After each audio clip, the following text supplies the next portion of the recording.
All right, so this video is going to be talking about the very good meta upcoming in PvP. And I also just want to kind of start off, first of all, by talking about the fact that a lot of people are actually considering returning. So I do kind of hope you guys would like the video, kind of just push it out there. Let me know your hopes for the Annie. Continue to let me know and just kind of build up some hype, right? Every post I make, there's always like one or two people under the post, different people that are like telling me like, yeah, I kind of want to like start playing, right? Like Lumiere's coming out, Sekray's coming out, and even more than that, Black Ops, the skill page will probably be getting a buff, right? Like the second skill page is going to come out. So even old players are going to probably be able to be meta relevant with these new units. So I think now is really the best time to start playing again. And that's also going to be because of the upcoming amazing meta. Now, a lot of people are kind of between he gaps the game or he's number one while not gapping. Now, I'm somewhere in between. I'd like to say he's number one while not gapping, but I'm going to explain to you why in this video this is the best case scenario.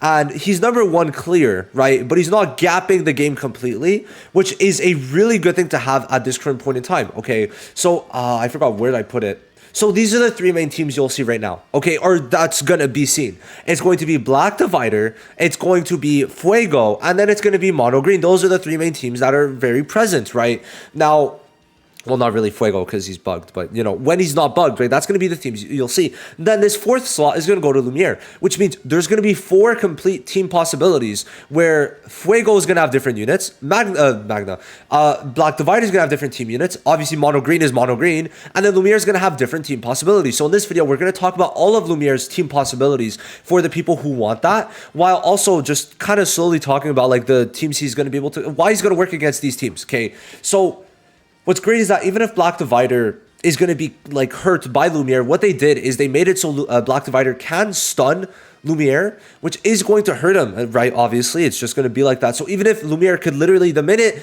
Black Divider gets caught, he's dead, right? He's dead. But then Fuego literally can't be killed by Lumiere as long as his immo is up, which is the good part about this Fuego. And then this team's just super techy. So we're going to talk about all that good stuff today. But I just want to, like, just going back to it a bit, I'm really happy with like how it's all been received. People have been very excited, right? This got 700 likes, which for the Twitter, people are like very interactive. People are very hyped for Sekray. And then like whenever I talk about people returning, they're like, yo, low key might come back, right? I like that. I just hope that people do start coming back. That's like my hope. So, you know, I gotta try and push it as much as I can. So I'm gonna make all the videos I can. Now then, let's talk about Lumiere. Now, I'm going to start talking about this site. Grimoire Tower has a lot of stuff. I don't know if it's not completely built, right? This site is in progress, but they have a lot of the units. I think some of the skill pages are maybe there. I don't know. It doesn't seem to have skill pages yet. But yeah, so for right now, it really is that it's mainly going to be it's almost done, right? All the units that have the silhouettes that are blacked out are done. So it's like we're getting there, and Lumiere is one of them that is done, okay? So we're going to use this site to kind of base off this video. So I just want to say that versus Black Divider, like in a lot of cases, you're just going to sweep. Now, one thing is I want to start with Mono Green, because the main reason that people are like, oh, he's not gapping the game is because of Mono Green. Now, I've talked to very high Mono Green players, for example, Kag on the EU side, right? Very good friend of mine. And he is saying, yeah, I mean, it's going to be a bit rough versus Mono Green because no matter what, there's still going to be Veto, right? And with Veto, I mean, he's going to give himself damage reduction. He's going to have the defense increase. He's going to have the damage res. And then he's going to taunt. Now then, there's a couple things that go against that. Number one, the taunt is almost unimportant. I'll tell you why. His kit, his skill 2. So his skill, it's going to take a bit of getting used to for sure, but we'll get used to it. So the skill 2, it gives him basically a 100% mobility buff at the start of the battle whenever he uses it. So basically, the one-turn taunt, if he doesn't get taunted by the ult, well, he's going to put this, right? And then he's going to get rid of the one-turn taunt. So then he's going to be able to hit someone else. I just want to make that very clear, okay? Now, in terms of him dying, guys, it's going to be pretty hard, okay? Because he gets, where is it? Passives? All right. So he gets, what is it? A barrier every time he lands a crit for 2 turns, okay? On mono green, there's Leona that could maybe remove the barrier, but you're going to silence her skill 2. And if she uses ult, well, she's going to be in a sticky situation, okay? We'll talk about that a bit further. Now, by putting this, why is this barrier thing important? Because it's every crit. Now then, the skill 2 is critting a lot of people because it's an AoE. Now, if it's a 2-tick AoE, then that means it's going to be 8 ticks of crit, which means it's 8 barriers. It's going to be a 400% magic attack barrier, which is going to be about 500k magic attack heal, or a 500k HP barrier in total. So when you consider that, even if it's a 1-turn barrier, you're going to have turns where bro is not dying, okay? Because it's going to take some getting used to. But it's going to take, well, it's going to be like a turn where he's just not going to die because of this. So when you put that alongside the fact that the taunts won't really matter for Lumiere, okay? I definitely see a world where, like, he's able to just outlive a lot of mono green. And then what's really important is, oh, but they're going to be able to use their damage reduction. Well, what I am kind of recommending is people use Chaos Vanessa. Because Chaos Vanessa starts off with the silence. And then more importantly than that, turn 1 Mario is useless, right? Mario can't do shit. But then more than that, if you use the skill 2 on Leona, boom, boom, boom, boom, boom, 2-turn silence, Mario won't be able to give damage reduction. So the damage reduction on a lot of units is not going to be present, okay? So let's say, right, let's construct a team. Okay, let's construct one of the mono green teams. All right, for example, we got Mario. I think Yuno's going to have to be used, but we'll put Mimosa for this. For people, okay, from what I'm seeing, the team that people are recommending is a Charlotte one. So we'll start with that. Then we'll go with Veto. And then the last slot is either Yuno or Mimosa, okay? Now, I'm going to say for this, it's going to be Mimo, okay? We'll say Mimo. We'll say Mimo, and this is going to be the team, okay? This is it, right? There's a lot of different variations, also because of pick and ban, right? So you might see a team like this, you might see one with Yuno, and you might see instead of Charlotte, you might see Yuno, okay? For example, because of pick and ban. Now, this team, there's only going to be 50% damage reduction at all times, right? Because, and Veto's going to have max, but that doesn't matter because, well, look, Charlotte is going to give her 54% damage reduction for the beginning. But then after turn 1, unless she keeps on giving herself the SP, it won't be every single turn that the damage reduction is going to be up, right? So no matter what, Lumi is not going to die a lot because I love the nickname Lumi. It's so fire to me. I don't know why. Anyway, because of this, right, her damage reduction is going to be there, and you have Mario's, but then, oh, boom, boom, boom, Chaos Vanessa is going to be able to silence Mario, so no damage reduction from her. So someone like Mimosa and Charlotte are going to be more receptive to dying, okay? And once you get rid of one of them, then you'll be fine for the most part, okay? That's something that I want to make very clear, okay? I would say obviously Mimosa should be the start, right? And because of, well, she could res. So I definitely think that it's possible to slowly chip away at this team while you're fine, because Meryl, if she ults, she loses her damage reduction. And at that point, she's going to be kind of weak, right? And remember, if there is a Vanessa team, right? Let's say you put Vanessa, right? Vanessa should be on top. So if you put Vanessa, something like this, right? Or you could put Charlotte here instead of Veto. Well, the problem is she gives Immo, but then Lumiere removes the immortality on both of them. So keep that in mind, right? Lumiere is stopping the Immo from basically applying if he uses his skill 2 or alt. So that is something very important. And the minute you catch this team lacking, even if she has total defense, right? That's a one-turn thing. And total defense does not stop crits. Keep that in mind. And then if Lumiere catches them one turn, remember, he's going to be getting damage reduction. He's type advantage. So built in, he has 20%. But then, as long as he gets barriers, then he's going to have minimum 30% damage reduction with at least a 60k barrier. So he's going to have extra HP, built-in damage reduction. If his team gives damage reduction, then he's chilling, right? That's the main thing that I wanted to make very clear. And also, the next thing is that Sekre is going to be coming out after Lumiere, so we don't know what Sekre does, and she's going to be revealed very soon. Remember, I'm going to be able to reveal her, so stay tuned for that before anniversary, almost a month before she comes out. Insane stuff to think about.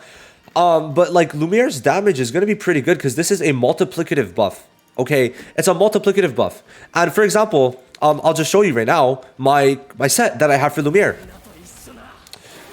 Is it on him? Yep, there we go. So I'm getting 150% crit damage right now. So I have unfortunately two really bad substats, but it's because I don't have the gold, y'all. I don't have the gold. So 7% here, and then where is it? This one? Where is it? This one?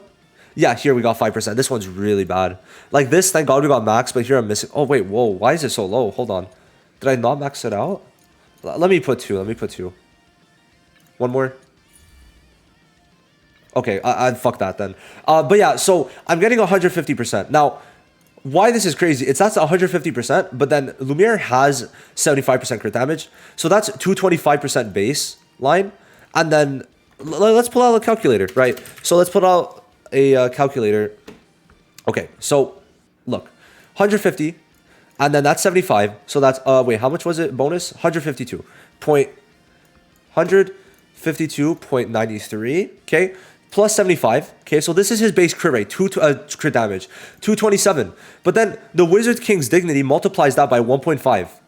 He's at 340, but then I think this counts differently, but you're gonna probably put this on him, and that's going to be the 10% crit damage. So my Lumiere, just like that, is gonna be at a 350% crit damage. And he's guaranteed critting, by the way, and he has a damage increase because he's type advantage. So, like, the damage is going to be good, right? It's going to be pretty good. Now, you also have to consider his damage is not chip damage, but he's going to be able to do multiple turns at once. He does this, and then immediately after, he's able to ult, right? And then if he kills, which he probably won't, he gets the extra turn. But mainly, it's that the Wizard King's Dignity also is going to be put back up by this. Now, you might also be like, oh, but if you use it early on, well, you won't be able to ult later to re-get it when you lose Wizard King Dignity. But the thing is, his skill 2 is going to be giving a max of 5 SP, right? 5. Because it's 1 per enemy, 1 per ally. I think, sorry, it's 4. 4. Yes. Because 4 is 3, because I think it's per ally, so that's 3. But then because type advantage, that's an extra 1. Whenever you attack someone type advantage, it's an extra SP. So because it's AoE, you're always getting the extra SP because there's no way there's 4 dark units, right? So that's the beauty of this, is this was meant to be like 3 SP from here, but then you also get 1. So no matter what, this is just giving you 4 SP. So yeah, every attack usually is going to give him extra because he's type advantage. So he's going to get his ult way quicker alongside this, to where he should never run out of Wizard's King Dignity.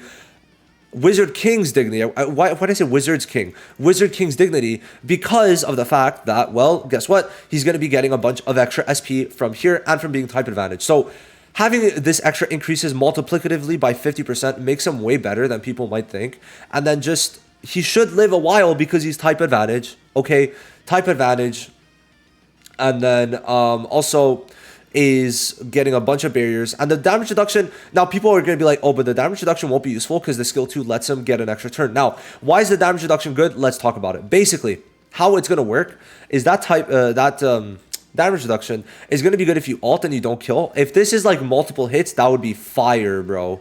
Okay, that would be fire. And then more than that, if the skill 1, like let's say you're silence, you use the skill 1, well, you're not going to get an extra turn, but you're going to get maybe 2-3 barriers because there's 3 hits, and then you're going to get a 30% damage reduction, and suddenly Lumiere himself for 1 turn is going to be at 50% damage reduction with his own type advantage, and then this. So that's kind of what I wanted to put out there. But then besides that, other units that might work well with him, like for example, Mario could maybe work well for turn 1 taunt on like someone like Spirit Dive, but that's something like a bit more out there. But Gudlity could even work well, okay, because of that protection for now. Okay, Dorothy too, because she's able to slow down the enemy, and Lumiere is slow. So for turn 1, by the way, only turn 1 is Lumiere slow, because after turn 1, guess what? He gets a 20% speed boost at max dupe, which most people should get. So that 20% speed boost is going to make him the quickest unit in the game, right? Well, it should be, right? Because he's going to be at 103 time, well, one of the quickest. He's going to be quicker than like 90% of the game. 103 times 1.2. He's going to be at 123 baseline, okay? So that's something very important to recognize. But like, yeah, versus Black Divider, what is Black Divider doing? For example, Black Divider with Noelle gives invulnerability, right? But then what, right? At one point, Lumiere is catching you, right? Because let's say, usually you're going to want to run Mimosa with Lumiere. And let's put this into perspective. Black Divider ults Mimosa. And then Lumiere is not going to get barrier removal because he just used his barrier removal. And then Lumiere is going to be untouched. Lumiere is going to be untouched because at one point he's going to have so many barriers.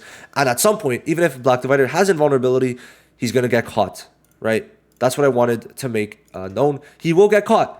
Now, versus Fuego, the thing with Fuego is that, yeah, he'll live versus Lumiere, but Fuego is not going to be able to probably kill. So you're going to have to try and build his team around it. But what's very cool is that now Fuego with a Magna is going to be super relevant because Magna has barrier removal on his combo and his ult, and he stuns. And he stuns. And Lumiere does not have stun block. So Magna Fuego is going to be a fire combo because now Fuego is going to be fixed, and it's going to mean that whenever Fuego's hit with Magna, because Magna already starts by putting a burn here, right? That means that Fuego is going to be able to be very good with Magna. And then, hey, now Fuego and Magna is a different team. Black Divider is a different team. Mono Green is a different team. Lumiere is a different team. And then Black Asta is coming in soon with his skill page 2, which means we'll have another team, which is what I wanted to say. The meta is looking good. You could use whatever the hell team you want, but all the teams are going to be very good against each other. But I think very easily Lumiere should be number 1. You guys let me know what you think. I'll see you guys in the next video. Bye-bye.